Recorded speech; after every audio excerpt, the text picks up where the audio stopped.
This one concept right here changed my life.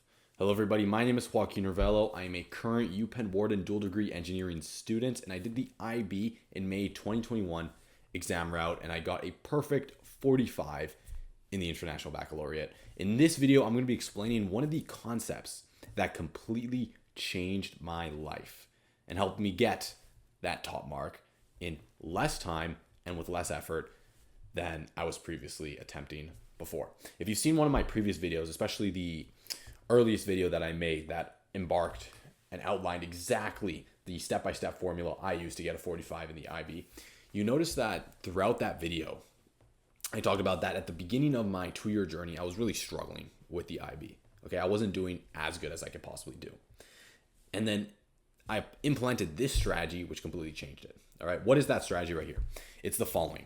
And this is something that you need to do in order to, quote unquote, change the way that you think. Let me turn this down a bit. You want to change the way that you think and prime yourself to get those top IB results. All right, what exactly do I mean by this? Well, I really like this quote or this saying. I'm not sure if it's a direct quote, but this saying by Jim Rohn that you must grow into your goals. You must become the type of person to achieve a certain goal, right? Have you ever wondered why lottery winners, they win a huge sum of money and then they lose it all at the same time? It's because they're not the type of person to maintain that amount of money. They don't have the character traits, the belief systems, the skills, the attitudes, whatever you want to call it. They haven't gone through the process they need in order to become a person who is good with money.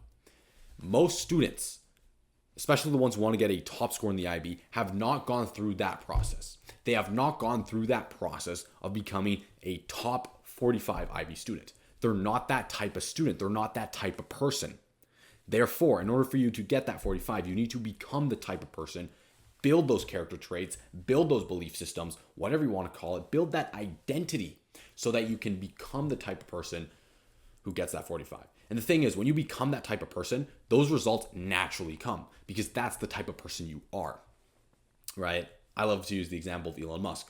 If Elon Musk was to lose all of his money tomorrow and he got $0 for whatever reason, I doubt he would stay at $0 for that long or for long at all. He would likely find some way, some sort of strategy, some sort of scheme, knowing the way he is with his character traits, with his skills that would easily prop him back up into that state of financial success.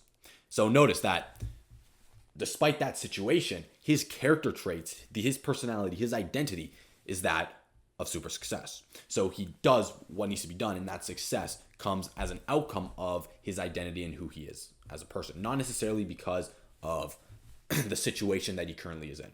So the ultimate point here, and this is going to lead to that strategy, which I'm going to reveal in just a second.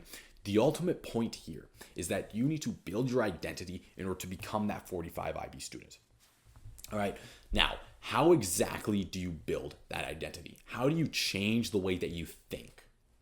Right? Because if you change the way that you think, you can ultimately embrace that identity of becoming a 45 IB student or 45 academic student or getting to that top university. Whatever type of identity you want, it's trainable by training the way that you think.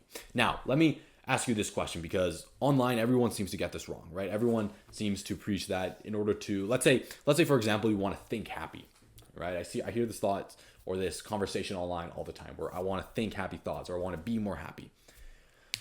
If I forced you to try to think happy, like try to think positive thoughts, it might be possible for, let's say, a few minutes. But after that, eventually you're going to go back into your default way of thinking. And this is where most people get this wrong. They try to forcefully control their thoughts, right? Similar to a totalitarian government from, let's say, 1984. They try to somehow compress the thought and only allow one type of, in this case, positive thought remain, right? They try to somehow suppress everything else. That is not a good strategy, okay? Don't do that. Don't try to think happy thoughts. Don't force yourself to think happy thoughts. It's exhausting, and most importantly, it doesn't work. Why? Because your brain has a certain identity, has a certain fixed way of being that it thinks in itself without needing that willpower. It automatically converges and it automatically thinks in a certain way. So you need to change that. Now, the question becomes, how exactly do you change this? All right, and here is the takeaway that completely changed my life. There's essentially a 4-step process towards this. Okay, and I learned this, I believe, It was I believe I was 12 years old. I learned from a mentor of mine, 4-step process to completely change the way that you think. It's ultimately to change the way of your results. All right. And I have it right here. All right. In order to get 45 IB results or top university results or whatever you want to call it, you need to change your actions. All right. Because good actions lead to good results. All right. So actions lead to results. You can imagine that there's an arrow pointing from actions to results.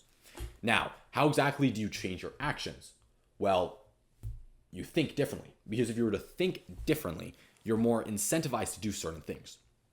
Right? Imagine if I had the thinking of David Goggins comes to mind. If I had the thinking of David Goggins, I'd be more inclined to go ahead and do those difficult things, right? Take action on that. If I have the thinking of Joe Schmo, who doesn't do anything with his life, I'm very unlikely to take that action. All right. There isn't always a direct correlation between what you think and your action. That's where discipline comes in mind. So there is another way to do this through discipline. But the easiest way to do this is that if you were to somehow change your thoughts so that your action occurs, then there's a complete relationship between your thinking to your action to your results. All right. And then this is the biggest and most important thing. What exactly controls your thinking? Well, two things. Number one is genetics, which unfortunately we can't really control. That isn't the biggest controllable factor. But the other thing that we can control is your environment, notably what you observe, what you take in, what you focus your attention on. So attention ultimately leads to thinking, which leads to actions, which leads to results. So this is a 4-step process. The thinking is, in my opinion, the most important part, because that determines your identity. And as we talked about before, your identity determines what set of action points you do, what you'd say no to, right? If I go to two different people and I ask someone if they want to take a cookie, right? Let's just, for this example, say that the cookie is something that universally you don't want to take because it has sugar and it's bad for you, all right? Person A says, no, I'm trying not to eat cookies. And person B says, I'm not the type of person who eats cookies. Notice how these two different people are objecting to the statement of wanting to eat a cookie, but one person does so because he's forcing himself via willpower, which again, as I mentioned in one of my other videos, willpower is not a good strategy for long-term success, especially if you're trying to build habits. One person objects via willpower, and the other person objects because it's his identity, right? He is not the type of person to eat that cookie. So I think identity is one of the most important aspects that come to this. And that identity is built through consistent action, right? How do you think of yourself as an example? How do you think of yourself as the smartest person in the room? Well, you need, for the most part, in 90 to 95% of people, you need sufficient evidence to support that claim, right? Or else I believe the alternative is insanity, where you just believe that stuff regardless of the evidence, which is a discussion that we can have at another time. But for the majority of people, you need evidence in order to support your identity. In order for you to become, quote unquote, the best performing student, you need to have sufficient evidence that supports that. You need to have sufficient cases where you're getting the top mark, where you're getting the 7s, where you're getting perfect scores, whatever you want to call it. And then that slowly builds into your identity. And then those actions ultimately come from your thinking, which ultimately comes from your observation.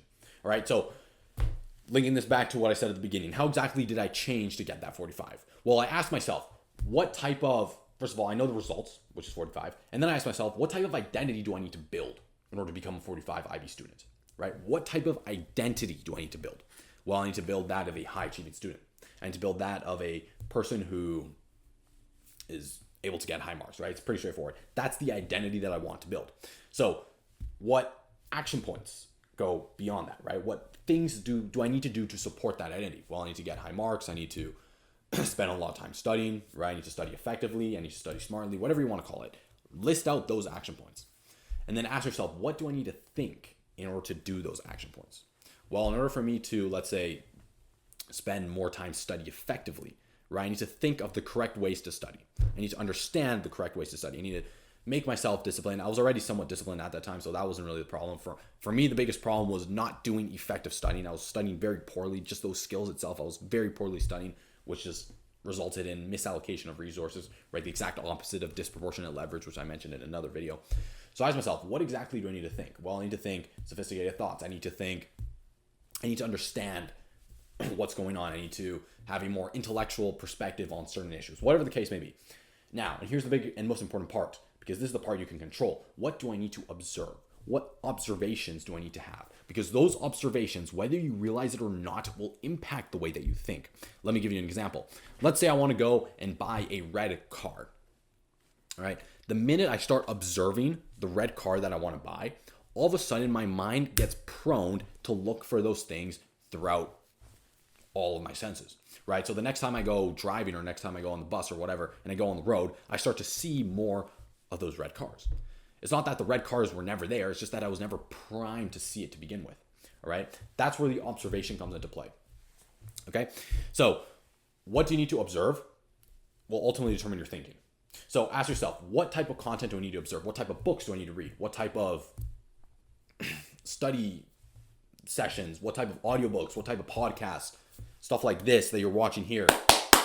Excellent. This is exactly what you need to prime your mind for productivity, for high achievement, and ultimately for success. Now, the greatest part about this is that if there's someone you admire, right? For me, it's Elon Musk. I love Elon Musk. I love Elon. I'll say this in camera. I love Elon. Everything he's done so far. Obviously, there's a few hiccups, but for the most part, I really like what he's doing. I love his philosophy. I love his work ethic. I love the way he views the world.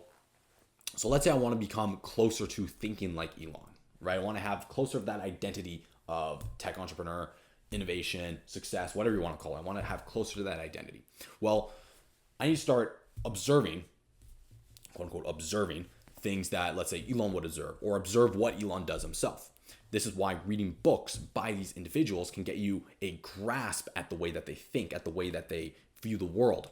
Because when you observe that, your brain slowly starts to prime itself to see those small things, to see those patterns, to see those principles and those success metrics and whatnot that these individuals with identities you want to achieve, what they can see, you now start to see, which primes you to then think like that and then start to take action.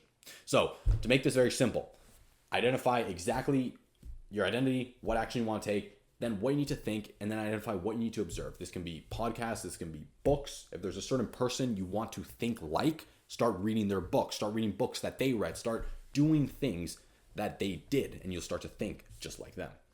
All right.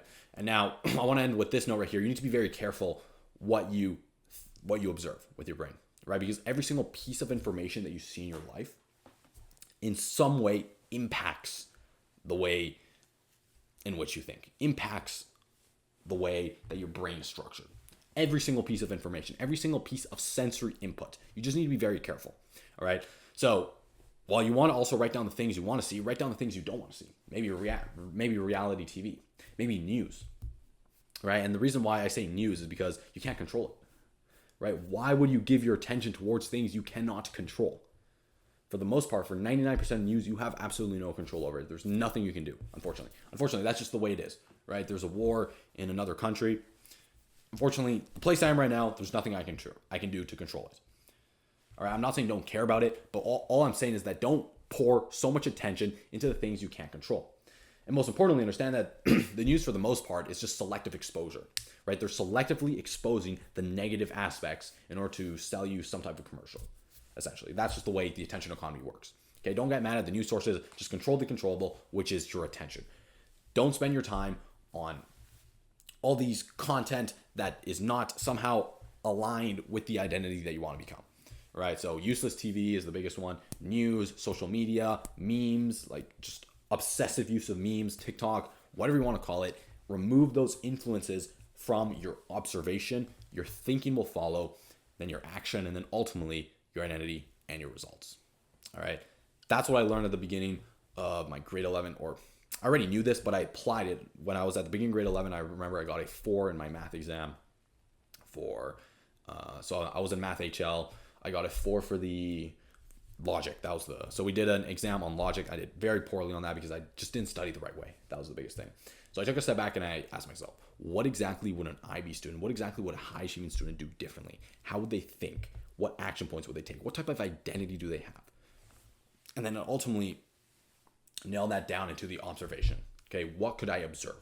Well, it turns out that those top achieving students are observing, and I'll just spoil it right here, are observing, for the most part, practice paper questions. That was the biggest thing, because those practice paper questions primed my brain to think and look for patterns, to think and look for certain ways that the IB phrases things, certain patterns here, certain principles, whatever you want to call it. It primed my brain to look for the things that truly mattered in order to help me get a top result. And you can apply this to the IB. You can also apply this to any discipline. You can apply this to any goal you want to achieve in your own life. Because again, remember, as Ramon said, and as I said at the beginning, you want to grow into your goals. You want to become the type of person who's able to achieve that goal.